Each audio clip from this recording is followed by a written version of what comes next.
So அந்த 3 actors இருக்காங்கல்ல, legendary actors 3 பேர், அதாவது மிஸ்டர் கமருதீன், மிஸ்டர் பிரவீன், அப்புறம் மிஸ்டர் புருஷன். இந்த 3 ஆக்டர்ஸும் வந்து அவங்களோட ஆக்டிங் திறமை, அதில் இருக்க ஒரு இன்டென்சிட்டி, இந்த மாதிரி விஷயங்கள்லாம் வந்து அதை வெளியே ஷோகேஸ் பண்ணுறதுக்கு சூப்பராக ரொம்ப பிரில்லியண்ட்டாக யோசிச்சு ஒரு ப்ராங்க் பண்ணாங்க இல்லையா? அதை வந்து இன்னைக்கு ரொம்ப அழகாக உண்மையான ஆக்டர், வெளியே இருக்கிற ஒரு ஆக்டர், கஷ்டப்பட்டு லைஃப்பில் மேலே வந்து ஒரு ஆக்டர் விஜய் சேதுபதி வந்து காரி துப்பிட்டாரு. அதாவது உங்கள் ஆக்டிங் காட்டுறதுக்கு வேற 1000 வழி இருக்கே, இதுதான் ஆக்டிங். இது வந்து ஆக்டிங் இல்லை, இது வந்து வெளியே இருக்கிற சூப்பர் சுப்ராயனுக்கும் பீட்டர் ஹேடுக்கும் கடல் கண்ணனுக்கும் போட்டியா நாங்கள் 3 பேர் இண்டஸ்ட்ரியில் இறங்கணும்னு சொல்லிட்டு ஒரு ஆக்ஷன் சீக்வன்ஸ்னு சொல்லலாம். அண்டு இதை வந்து ஆக்சுவலாக பார்த்தா பிக் பாஸில் வந்து எப்பயுமே பிக் பாஸ் கொடுக்குற சீக்ரெட் டாஸ்க்கை முடிஞ்சோடனே ரிவீல் பண்ணிடுவாங்க. இந்த வாட்டி அதுவுமே பண்ணல, விசித்திரமாக இருக்குது. அதை தாண்டி ப்ராங்க் பண்ணுறவங்க ப்ராங்க் முடிஞ்சோடனே ப்ராங்க்ன்றவாங்க, அதே கடைசி வரைக்கும் சொல்லலை. ஸோ எல்லாமே இந்த மாதிரி சீக்ரெட் டாஸ்க்கு, ப்ராங்க்கு, இதெல்லாமே விசித்திரமாக இருக்குது. இதில் விக்டிம்ஸ் யாருன்னு பார்த்தா இதனால் பாதிக்கப்பட்டவங்க தான். அதில் ஒரு முக்கியமான விக்டிம் யாருன்னு பார்த்தா கண்டிப்பாக வந்து பொண்டாட்டியை சொல்லலாம். ஏன்னா என்னதான் இருந்தாலுமே 1000 குறை இருந்தாலுமே, ஒரு கண்டஸ்டண்ட்டாக நம்ம அவங்க மேலே 1000 விமர்சனம் இருந்தாலுமே, ஒரு தாய்க்கு தெரியும் தன்னோட பிள்ளைகள் வந்து எதனால் பாதிக்கப்படுவாங்கன்னு. ஒரு நல்ல தகப்பனுக்கும் தெரியணும், ஓகேவா? சும்மா வாயிலே வந்து நல்ல புருஷன் விளம்பரம் பண்ணால் பத்தாது, நெத்தியில் வேணால் எழுதி ஒட்டிக்கலாம் நல்ல புருஷன் அப்படின்னு சொல்லிட்டு. ஸோ பொண்டாட்டி ஃபீல் பண்ணப்போ வந்து அது இன்னுமே அன்னைக்குமே அது கஷ்டமாக தான் இருந்துச்சு, இன்றைக்குமே வந்து அது ரொம்ப தெளிவாக இருந்துச்சு. இந்த மாதிரி வந்து யோசிச்சு பாருங்களேன், இப்போது இந்த பிரவீன், கமருதீன் மாதிரி ஆட்கள்லாம் வந்து சும்மா வீட்டில் வந்து ஒருத்தவங்களை முறைக்கிறத பார்க்கும்போது நமக்கே வந்து ஒரு மாதிரி வந்து எரிச்சலாக இருக்கும்.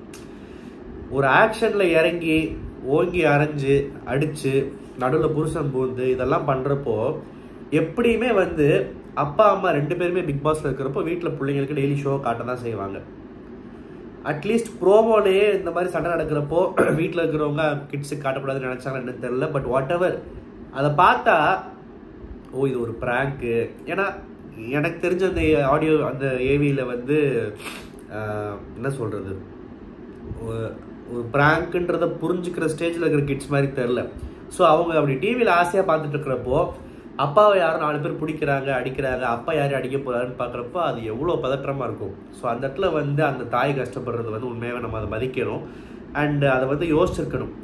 இன்ஃபேக்ட் அதை தான் ஹைலைட்டாக பண்ணி விஜய் சேதுபதியுமே வந்து இன்றைக்கி வந்து இது வந்து பிக் பாஸ் யூஸ்வலாக இந்த ப்ராங்க்லாம் என்கரேஜ் பண்ணுவாங்க, பட் இது வந்து ஒரு ப்ராங்க் மாதிரி இல்லை, இது வந்து வீம்புக்கு ஏதோ வந்து ஒரு வன்முறையை கையாண்டு ஒரு தப்பான எக்ஸாம்பிள் செட் பண்ண மாதிரி தான் இருந்துச்சுன்றதை கண்டிச்சாங்க. அண்டு திவாகர் வந்து கம்முக்கு ரெக்கார்ட் கொடுத்துருவாங்கன்னு சொல்லிட்டு நான் பிடிச்சிக்கிட்டேன்னு சொன்னது வந்து உண்மையாகவே வந்து ஹைலைட் பண்ண வேண்டிய விஷயம். அது ஏன்னு சொன்னால், இது அன்றைக்கி பேசியிருந்தால் ரொம்ப பிளைண்டாக திவாகருக்கு சப்போர்ட் பண்ண மாதிரி வெளியே தெரிஞ்சிருக்கும். ஆனால் இதை அவர் பேசுறது வந்து அன்னைக்கு கனெக்ட் பண்ணி பார்த்தா அன்னைக்கு ஆக்சுவலாக நான் நோட் பண்ணேன். ஏன்னா ஏற்கனவே நம்ம சேனலில் வந்து திவாகர் ரொம்ப சப்போர்ட் பண்ணுறது பேசிகிட்டு இருக்கீங்க. ஸோ சின்ன சின்ன விஷயத்தில் நோட் பண்ணி மனசில் தோன்றதை சொன்னால் என்ன நினைப்பீங்கன்னு தெரில. பட் அன்றைக்கே நோட் பண்ணது என்னென்னா, இந்த கமருதீன்றவன் திவாகரை ஒரு மனுஷனை கூட மதிக்காமல் எவ்வளோ கேவலமாக, எவ்வளோ அடிமட்டத்தனமாக, எவ்வளோ கேவலமாக தரக்குறவாக நடந்துக்க முடியும், பேச முடியுமோ அப்படி பண்ண ஒரு ஆள். ஆனால் அந்த ஆள் கையை முறுக்கிட்டு இப்போ ஒன்றும் இல்லை, நான் திவாகர் இடத்துல அந்த வீட்டுக்குள்ளே இருந்திருந்தேன்னா, சப்போஸ் நான் திவாகராக இருந்திருந்தேன்னா அந்த இடத்துல வந்து என்னை இவ்வளோ அசிங்கப்படுத்தி இவ்வளோ அட்டாக் பண்ண ஒருத்தன் வந்து ரெட் கார்டு வாங்குற சுச்சுவேஷன் கிரியேட் ஆகி இன்னொருத்தவங்களை அடிக்க போகிறப்போ வேடிக்கை தான் பார்ப்பேன். அடிப்பட்டு இது கேஸ் ஆகி வாங்கி கட்டி கெட்ட பேர் வாங்கி உன் லைஃபே ஸ்பாயில் ஆகி ரெட் கார்டு வாங்கிட்டு வெளியே போகணும் அப்படின்றத கண்டிப்பாக நான் வேடிக்கை தான் பார்ப்பேன். ஆனால் திவாகருக்கு அந்த ஒரு கள்ளங்கபடம் இல்லாத மனசு வந்து என்னமோ வாட் எவர் நமக்கு அவன் என்ன பண்ணியிருந்தாலும் பரவாயில்ல, உண்மையாகவே அந்த ஒரு ஹோல்டுலையும் அந்த ஒரு கிரிப்லையுமே வந்து அவ்வளோ பவர் போட்டு கம்முன்னு சொல்லி அவர் பிடிச்சிருந்தது இன்னுமே வந்து எனக்கு கண்ணுக்குள்ள நிற்கிது. இன்றைக்கி அதை அவர் சொல்லி காட்டுறப்போ எனக்கு புரிஞ்சது உண்மையாகவே அந்த மனுஷன் வந்து கமருதீன் மேலே ஒரு அக்கறையாக தான் பண்ணியிருக்காருன்னு சொல்லிட்டு. இதெல்லாம் கமருதீன் மாதிரி கூமூட்டைங்களுக்கு புரியாது. ஏன்னா அதனால தான் அவன் கூமூட்டை சொல்லும் போது சொல்லிட்டோம்ல. ஸோ எப்படி புரியாது. அட்லீஸ்ட் வந்து இப்போது இந்த வினோத்துன்ற ஆள் வந்து கமருதீன் மேலே மட்டும் அக்கறை காட்டுறாரு, மற்ற 2 பேர் மேலே வந்து பெருசு அக்கறை காட்டலன்றது சுட்டி காமிச்சு பேசுகிறாங்கல்ல. இப்போ புருஷனுக்குலாம் வந்து கோவம் வருதில்ல, உங்க இதை நாங்கள் இங்கேயே பார்த்துட்டோம்னு சொல்லிட்டு அந்த தப்பான விஷயத்த மட்டும் பார்க்குறாங்க. பட் திவாகர்னு ஒரு ஆள் இப்படி யோசிச்சிருக்காரு, ஆமாம் நம்மளை பிடிச்சாரு, நம்மளை தடுத்தாருன்றது பிராங்காக இருந்தாலுமே அந்த மனுஷன் அந்த விஷயம் பண்ணாருன்றது வந்து கமருதீன் மாதிரி ஆட்களுக்கு வந்து தோணுச்சுன்னா நல்லாயிருக்கும். பண்ண தப்பெல்லாம் திருத்தின மாதிரி அதுக்கு ஒரு ஆப்பர்ச்சுனிட்டியாக இருக்கும். பட் ஆனால் அதான் நான் சொன்னேன்ல, தோணாதுக்கும் மூட்டைகளுக்கு. ஸோ சுபிக்ஷா வந்து இந்த வீட்டில் பெருசாக வெளியே தெரியறதில்லை, மற்றவங்க அளவுக்கு இல்லை, இதை விட மிச்சம் சாப்பிட்றவங்களா இருக்காங்க. பட் சுபிக்ஷா வந்து கொஞ்சம் இன்னும், ஏன்னா அவங்க மேலே நிறைய பேருக்கு ஒரு நம்பிக்கை இருக்குது, அவங்க வந்து நல்லா விளையாடணும், நல்லா ஜெயிக்கணும், நல்லா பேசணும், நல்லா இன்னும் வெளிப்படையாக இருக்கணும் அப்படின்னு சொல்லிட்டு. இருந்தாலுமே அந்த பொண்ணு விளையாட மாட்டேங்குதுன்றதை இன்டேரக்டாக சொல்கிற மாதிரி அந்த பொண்ணு சம்மந்தம் இல்லாமல் நீ ஒரு ப்ராங்க் பண்ணு, அடுத்த வாரம் நான் வந்து கேட்பேன் அப்படின்னு ஹோம்ஒர்க்லாம் கொடுத்துட்டு போயிருக்காரு. அண்டு திவாகர் வந்து இது ப்ராங்க் இல்லை, இதுக்கு இப்படி ஒரு பெர்ஸ்பெக்டிவ் இருக்குது, எங்கே 3 பேர் கெட்ட பேர் ஆயிருமோ, ரொம்ப ஹார்ஷாக போயிடுமோ, நீங்கள்லாம் பயந்துடுவீங்களோன்னு சொல்லிட்டு இந்த விஷயத்தை அப்படியே அமுக்கிறதுக்கு இந்த மாதிரி கூட பண்ணியிருக்கலாம் அப்படின்னு திவாகர் சொன்னது. அந்த செக்மெண்ட்டில் ஆரம்பித்து அதை பொண்டாட்டி நம்பினதுலேருந்து விஜய் சேதுபதி வந்து கலாய்ச்ச வரைக்கும் அந்த ஃபுல் செக்மெண்ட்டே செம்ம சிரிப்பாக இருந்துச்சு.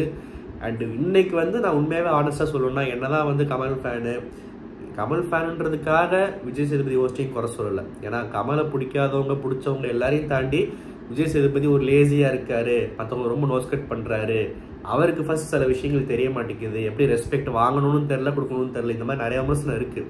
பட் ஆனால் இன்னைக்கு நான் வந்து அந்த ஒரு ஹிட்டான பிளாக் பஸ்டர் படத்தில் விஜய் சேதுபதி எப்படி ஒரு கேரக்டராக வாழ்ந்துருப்பாரு, என்ன மாதிரி ஒரு நக்கல் நையாண்டித்தனம், ஒரு டயலாக் டெலிவரியில் ஒரு ஃப்ளோவோட ஒரு நேச்சுரலான ஒரு பர்ஃபார்மன்ஸ் இருக்கும்ல.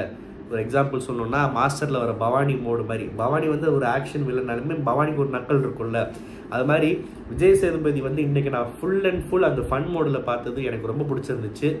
நல்லா பேசினார், எல்லாமே கரெக்டாக பேசினாரான்றது செகண்டரி. பட் ஆனால் இந்த மாதிரி ஒரு நேச்சுரலான ஒரு பர்ஃபார்மிங் விஜய் சேதுபதியை ஒரு ஹோஸ்டாக இன்னைக்கு பார்க்க முடிஞ்சு, எனக்கு ரொம்ப பிடிச்சிருந்தது. ஸோ அந்த திவாகர் செக்மெண்ட்லாம் பிளாஸ்ட் உண்மையாக எனக்கு ரொம்ப பிடிச்சிருந்தது.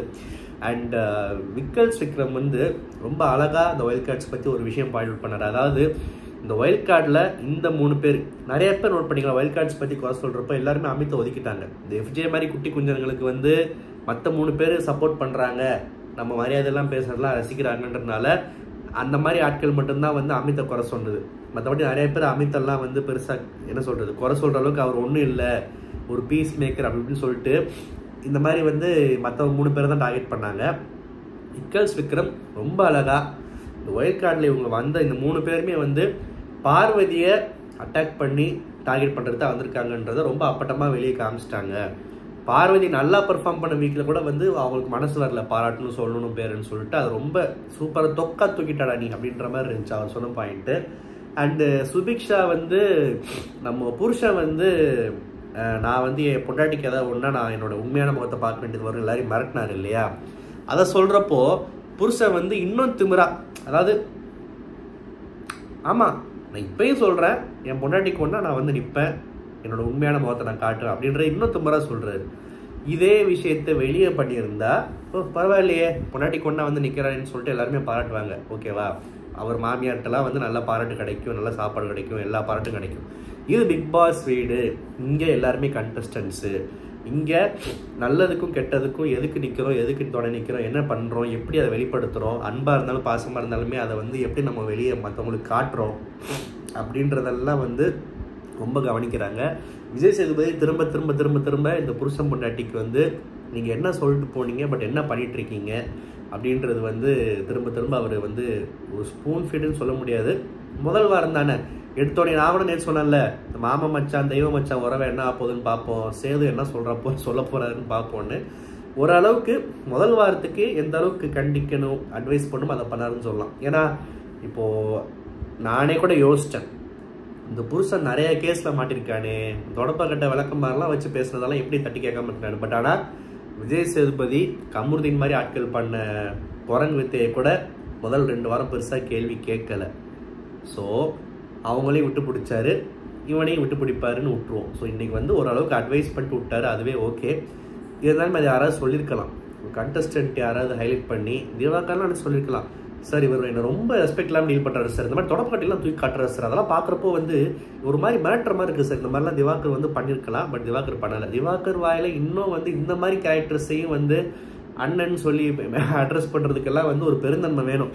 ஓகே வாட் எவர், இந்த மாதிரி வந்து விஜய் சேதுபதி சில விஷயம் சொன்னார், அவருக்கு இன்னும் அந்த பொண்ணு சொல்லிட்டு இருக்கும் போதே, அதாவது சுபிக்ஷா சொன்னால் திமரா ஆமாம் அப்படி தான் அப்படின்னு மண்டே ஆட்டுவேன், அங்கே உன்னோட சேது மச்சான்னு சொன்னால் சார் ஓகேன்னு கேட்டுப்பியா? எவ்வளோ ஃபேக்காக இருக்குல்ல.